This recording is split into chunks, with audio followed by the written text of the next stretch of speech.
Immanuel Kant, 1724-1804, a German philosopher and one of the central Enlightenment thinkers. Kant's comprehensive and systematic works in epistemology, metaphysics, ethics, and aesthetics have made him an influential figure in modern Western philosophy. In his doctrine of transcendental idealism, Kant argued that the space and time are mere forms of intuition, which structure all experience, and therefore that while things in themselves exist and contribute to experience, they are nonetheless distinct from the objects of experience. From this it follows that the objects of experience are mere appearances, and that nature of things as they are in themselves is consequently unknowable to us. He developed his theory of experience to answer the question of whether synthetic a priori knowledge is possible, which would in turn make it possible to determine the limits of metaphysical inquiry. Kant drew a parallel to the Copernican revolution in his proposal that the objects of the senses must conform to our spatial and temporal forms of intuition, and that we can consequently have a priori cognition of the objects of the senses. Kant believed that the reason is also the source of morality, and that aesthetics arise from a faculty of disinterested judgment.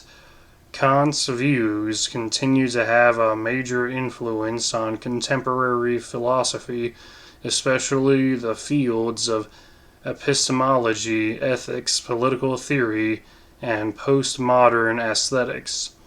He attempted to explain the relationship between reason and human experience and to move beyond what he believed to be the failures of traditional philosophy and metaphysics. He wanted to put an end to what he saw as an era of futile and speculative theories of human experience, while resisting the skepticism of thinkers. He regarded himself as showing the way past the impasse between rationalist and empiricist, and is widely held to have synthesized both traditions in his thought.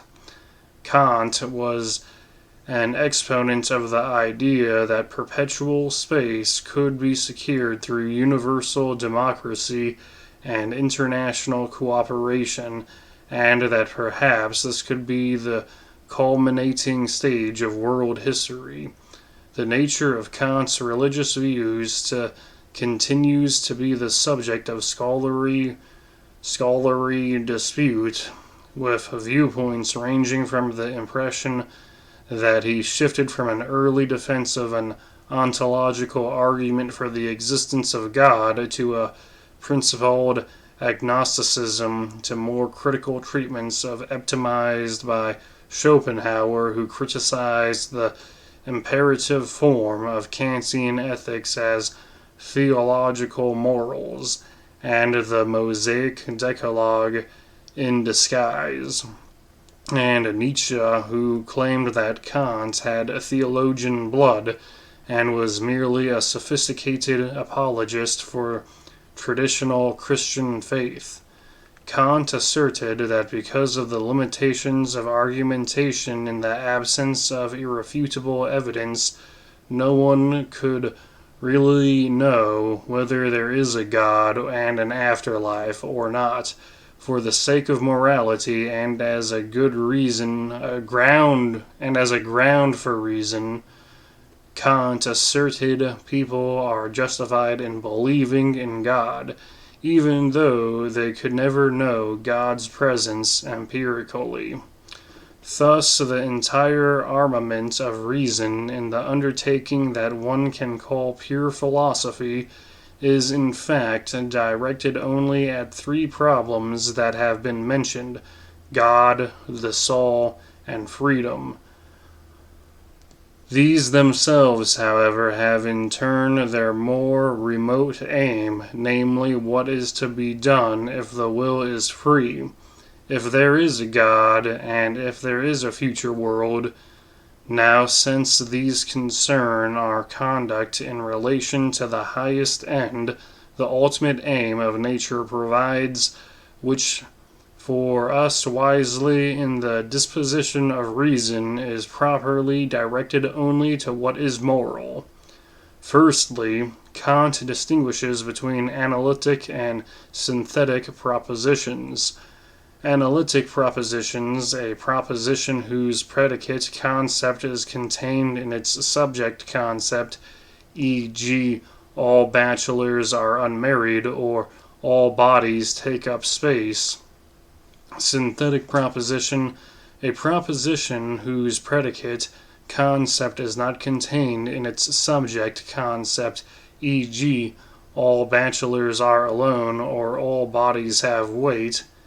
Categories of the faculty of understanding. Transcendental schema doctrine. Everything has a price or a dignity.